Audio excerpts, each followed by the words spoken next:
Cracking the Code, 3rd edition, Real-World Successes. Important note, the banking system in America, to mention one area addressed by this manual, is a fraudulent enterprise.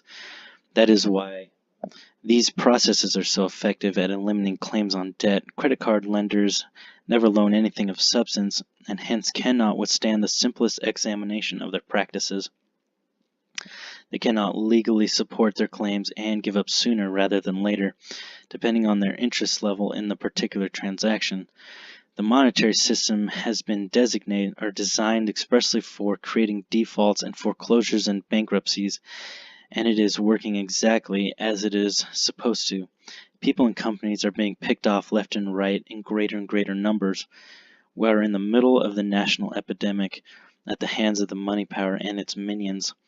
The only reason you do not hear more about it is because of the managed news media, another vital cog in Big Brother's machinery. The main reason there is not a large number of testimonials in this section of the book is threefold. Number one, full-scale application of the procedures contained herein have been underway less than a year based on the time required to research, develop, and test and perfect the documents and procedures contained herein. Number two, there is a time lag involved in actually acquiring the legal title for both house and car, even though former creditors may cease all collection activity much earlier in the process.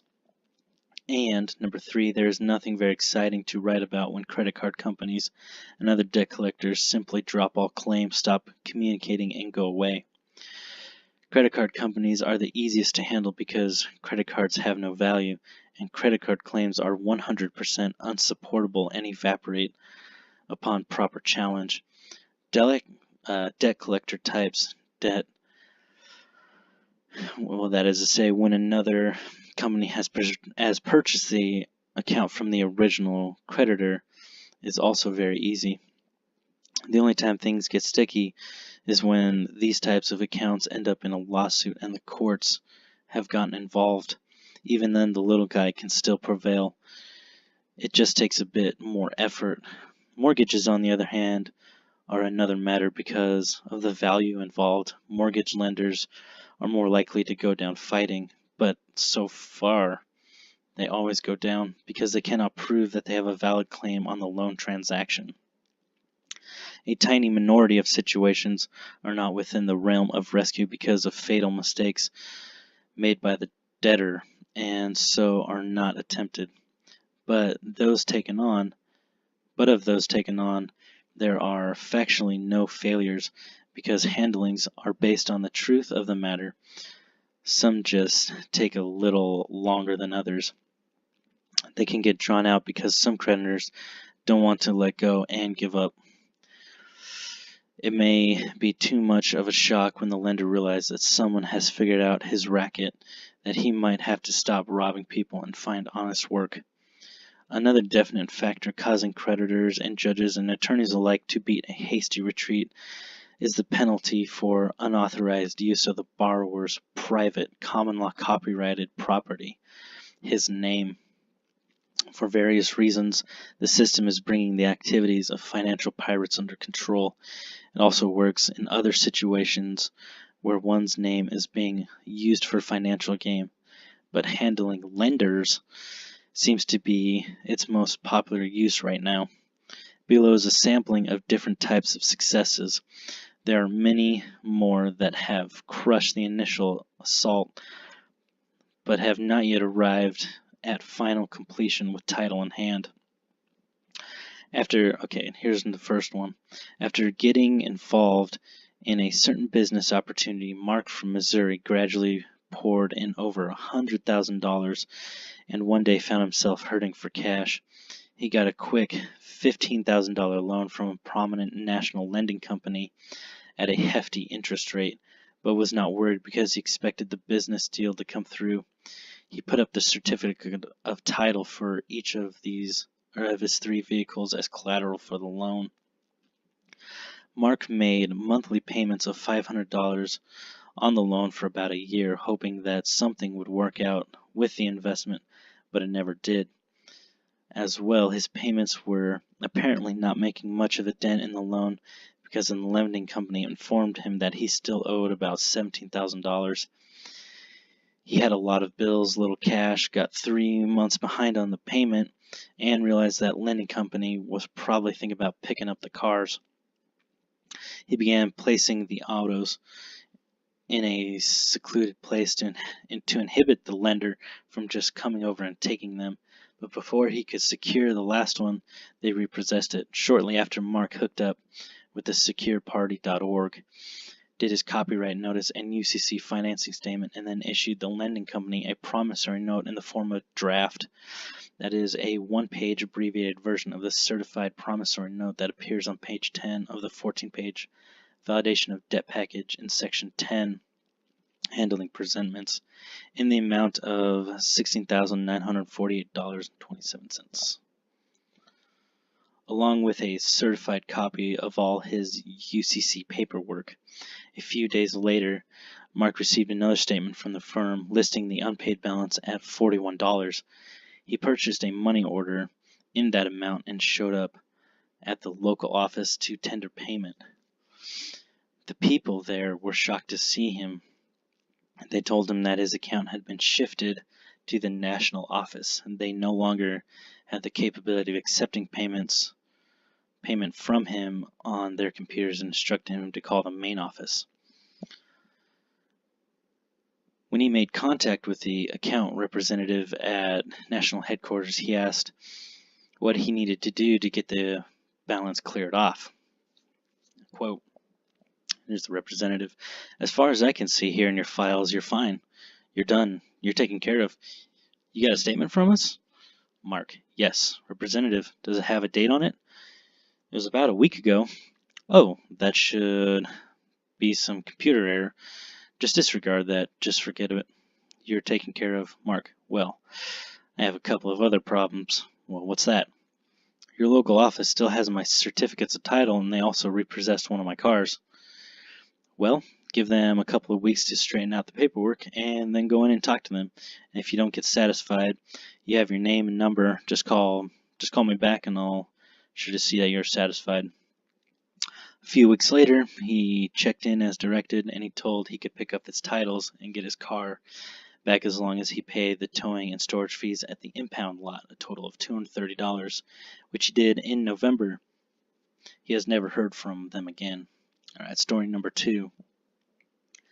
Dan, a knowledgeable fellow in UCC matters, set up new business relationships after relocating in his old hometown, Michigan.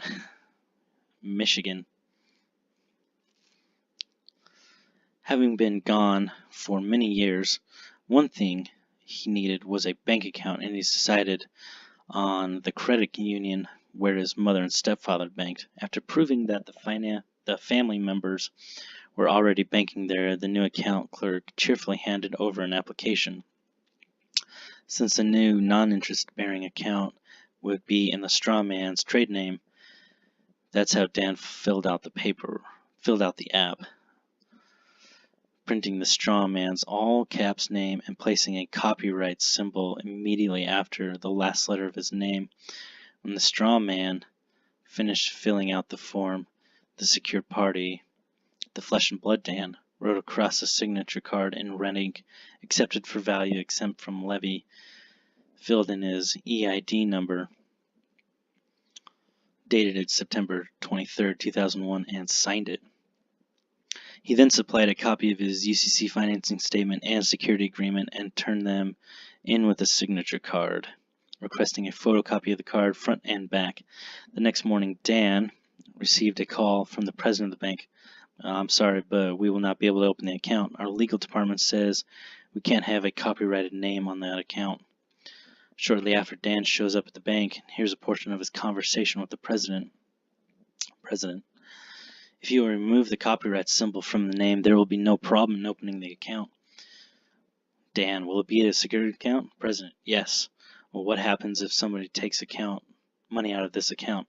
Well, that will not happen. Well, let's just say hypothetically that I will not let it happen. Even if the IRS wants to take some money? even the IRS. This account will be permanently flagged private in the computer and will never be touched by anyone other than you without your permission. Since the account would be in your name, even your wife could not remove money without your official authorization. Dan, let's just say someone did take some money out of the account. Who would be liable? President of the credit union. Dan opened the account. He receives checking services with no monthly fees and pays nothing for money orders and other such services. No fees of any kind are deducted from his account. The president also confided that the legal department had commented that this was the strongest security agreement that they had ever seen. There's a reference: EID number, employer identification number of the secured party, derived from the strawman social security number, account number. EID number 1234-56789, derived from the social security account number 123-45-6789, a number uniquely identifying the secure party. Interesting. Okay, story number 3. Dan decided he wanted his funds in a 401k for helping with the cost of getting set up and relocated in Muskegon. When he visited the brokerage house that managed the account, he was told that there would be a 30% levy for liquidating the account, a chunk of more than $4,000 of the total.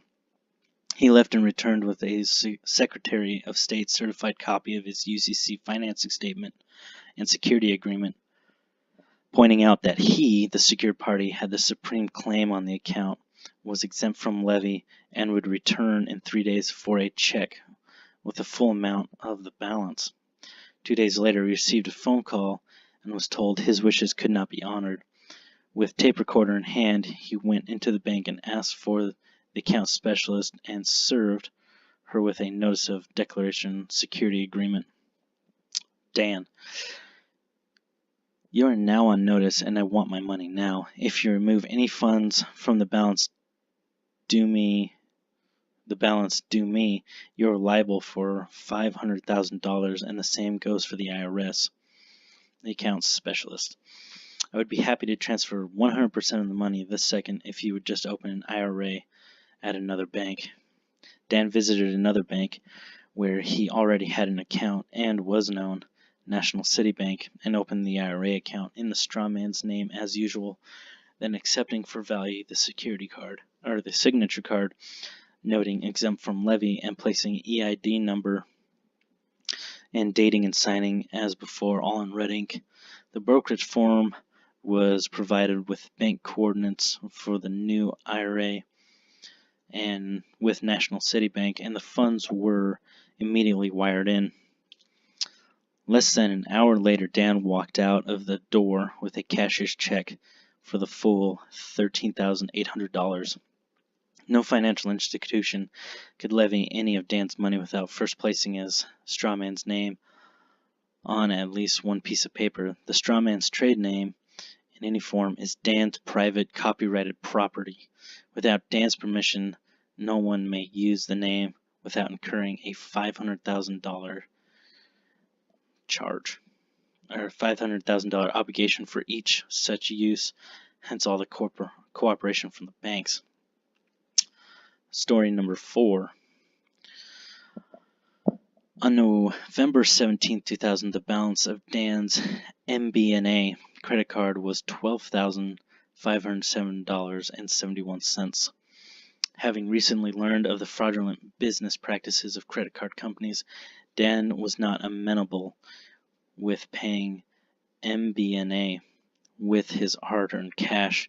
He sent MBNA a validation of debt package, requesting that they proved that he owed the money they were asking for, and included a certified promissory note written in strict accordance with UCC mandates for a negotiable instrument as bona fide payment if the debt could be validated.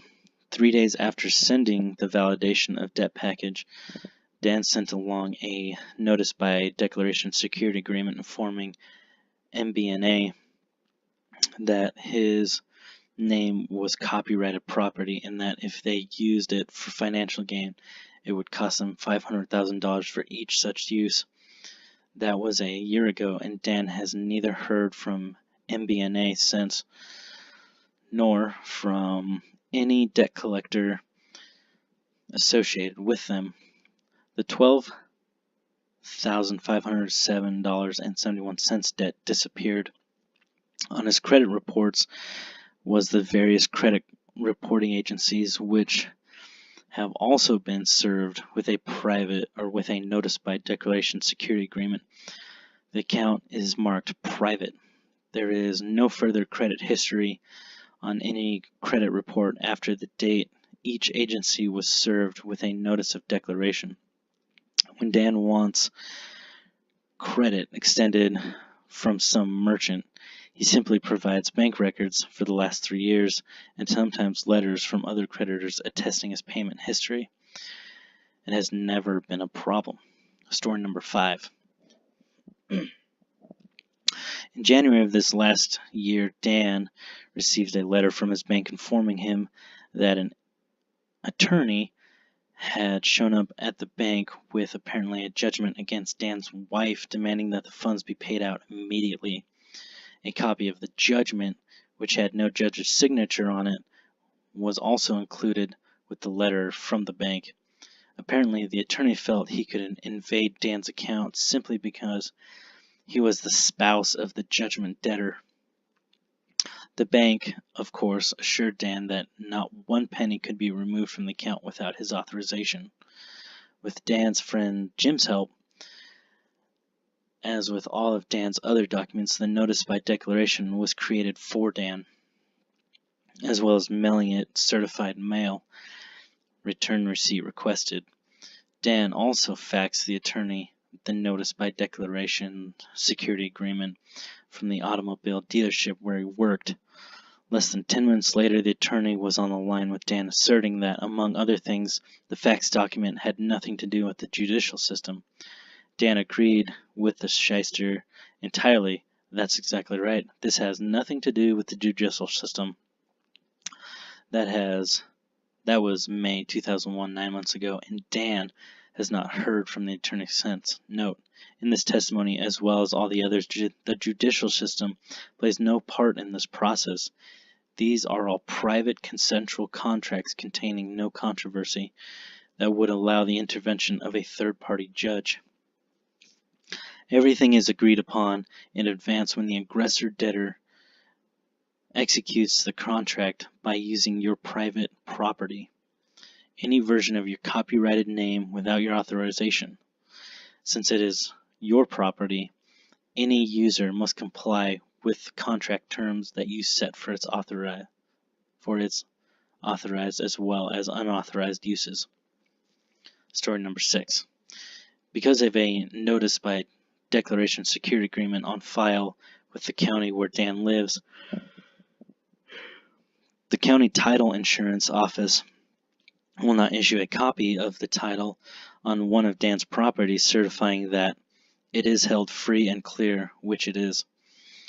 They have no problem issuing a plain photocopy of the deed because the document does not constitute legal evidence wherein the form of a plain photocopy, but will not issue a certified copy or a certified document Dan's copyrighted name on it. Apparently, the revenue from selling the certified copy of deed is outweighed by the $500,000 ticket for using Dan's private copyrighted property without his permission. Story number 7. Arnold from New Jersey, 86 years of age, has ceased filing income taxes as of 1991 using Title 26 United States Code Section 6020. The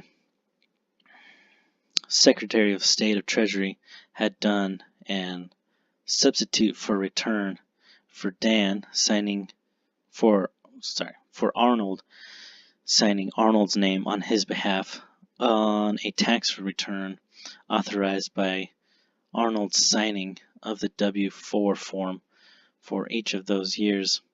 In 1998, a notice of federal tax lien was filed against Arnold, but not Arnold, and IRS began levying Arnold's DuPont Corporation pension from at a clip of $1,347.68 a month. Arnold tried every tactic he could think of for 2.5 years, but was unsuccessful in nullifying the effects of the forced notice of federal tax lien. By good fortune, Arnold recently met the folks at securedparty.org, authorized distributors of Cracking the Code 3rd edition, and sent IRS a smaller version of the current validation of debt package. See Section 10, Handling Presentments. Before the next pay period, Arnold received a release of notice of federal tax lien, and his next pension check from DuPont had no deductions for IRS. Story number 8. While being admitted at the hospital following an automobile accident in December 1999, Bill from New Jersey was given a consent form by the hospital for establishing financial liability for its services. Noticing that the hospital had printed out the name of his all-caps strawman on the form as the liable party, and knowing that the agent is not responsible for the principal's liability, Bill signed as follows: William Quincy Jones by William Quincy Jones, agent. Even though the other driver's insurance company paid in full for the loss of Bill's car, they refused responsibility for the $475 bill for x-rays that Bill had forwarded after he was billed by the hospital's radiology department.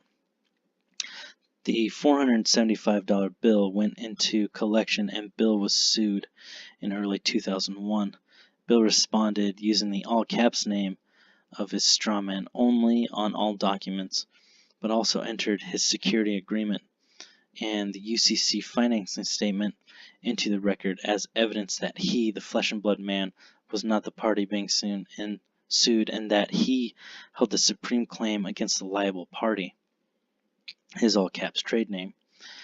At the April 2001 trial, after nearly an hour of verbal ping-pong, both judge and hospital attorney realized that Bill could not be tricked into taking the place of the debtor, nor into becoming a surety for the debtor, so the attorney asked for default judgment, asserting that the defendant, that is the trade name, had not appeared in court. The judge immediately granted default judgment in favor of the hospital against Bill. It is now February. 10 months later, Bill has heard from neither the court nor the attorney since the trial. When he recently checked out the court record, he discovered that no judgment was ever signed by the judge, as required by New Jersey court rules, and entered in the record. Despite the play acting in the courtroom by the judge, Bill actually won the case based on the security agreement and his mastery of legal dodgeball in avoiding the trickery of the judge and the attorney. Story number 9.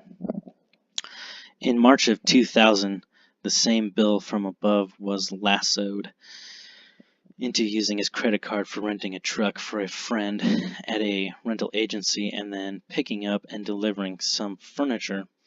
Bill reluctantly agreed on the credit card use, taking out full insurance on the truck. On the way back, they clipped a telephone pole that was leaning slightly toward the road at a tight intersection. Thinking only of the rearview mirror he had damaged, they were all surprised that when they stopped at dinner and noticed that the top of the box had been gashed open as well. Bill's friend was worried about the liability, but Bill comforted him by reminding him that they had purchased full insurance coverage on the truck. Bill also explained for his friend how he had signed the rental agreement in the strawman's name. Quote, William Quincy Jones by William Quincy Jones, authorized representative. Upon arrival back from the rental agreement, a damage incident report was written up, and Bill explained that what happened for the manager owner who noted the damage. The rental transaction was completed and Bill and his friend departed. A month later, on April 18, 2000, Bill received a bill from the rental agency for $1,937.64. He then got on the phone and reminded the manager that he was carrying full insurance on the vehicle at the time of the accident. The manager then stated that the insurance didn't cover overhead damage and that Bill was personally responsible for the repair. On May 30th, the attorney for the rental agency wrote a letter requesting payment in the amount of $2,325.16 and threatening litigation absent payment in full. Bill then sent a validation of debt package requesting validation of the purported debt per the Fair Debt Collection Practices Act. Also included was the UCC documentation that proved Bill was the secure party / creditor over the debtor, that is Bill's strawman, and that unless the attorney could provide a superior claim, he had nothing. Bill received a letter dated June 13, 2000 from the formerly combative attorney stating as follows: "A copy of the bill has been previously submitted to you and is in my opinion that the debt is valid. If you have any interest in trying to resolve it amicably, please call me. Thank you for your courtesy and cooperation. Fairly truly yours." This was the last communication Bill received from the attorney 21 months ago. From the marked change in substance and tone of the attorney's communication, he apparently recognized that Bill had figured out the UCC game by proving superior knowledge of how it all works. See how to sign your signature without liability in Section 10, page 315 for full explanation. That's it for real-world successes.